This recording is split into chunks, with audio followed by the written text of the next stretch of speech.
కొద్దిగా నూనె పోసుకొని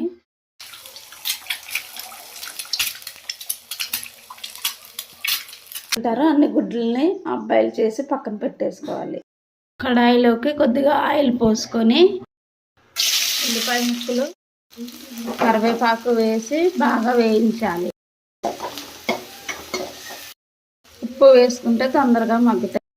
కాస్త రంగు మారాక ఉల్లిగడ్డలు టమాటాలు వేయాలి. కొద్దిగా కారం, పసుపు, అల్లం వెల్లుల్లి పేస్ట్, ధనియాల పొడి, కొద్దిగా నీళ్లు పోసుకొని ఉడికించుకోవాలి. ఇలా ఉడికిన దాంట్లోకి బాయిల్ చేసిన కోడిగుడ్లను వేయాలి. ఒక్కొక్కటి మెల్లగా వేసుకోవాలి.